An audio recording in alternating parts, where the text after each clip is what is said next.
નમસ્કાર દર્શક મિત્રો, સમાચારની વાત કરવામાં આવે તો છોટાઉદેપુર ખાતે ઓરસંગ નદીમાં ઘોડાપૂર આવતા સીઝનમાં પહેલી વખત આડબંધ પાણીમાં ગરકાવ થયો। છોટાઉદેપુર જિલ્લામાં હાલ છૂટો છવાયો વરસાદ ચાલી રહ્યો છે। ઉપરાંત ઉપરવાસના મધ્યપ્રદેશમાં પણ ભારે વરસાદ પડી રહ્યો છે, જેને લઈને જિલ્લાના નદી નાળા છલકાઈ ગયા છે। ત્યારે ઉપરવાસના મધ્યપ્રદેશમાં ભારે વરસાદ થતાં જિલ્લાની જીવાદોરી ગણાતી ઓરસંગ નદીમાં ઘોડાપૂર આવ્યા છે।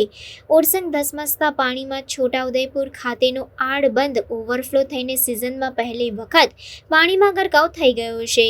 ઓરસંગ નદીમાં સિઝનના પહેલી વખત ઘોડાપૂર આવ્યા છે અને આડબંધ સંપૂર્ણ પાણીમાં ગરકાવ થઈ જતા આહલાદક દ્રશ્યો સર્જાયા છે। આ આડબંધ ખાતે પાણીનો નજારો કંઈક અલગ જ નજરે પડી રહ્યો છે।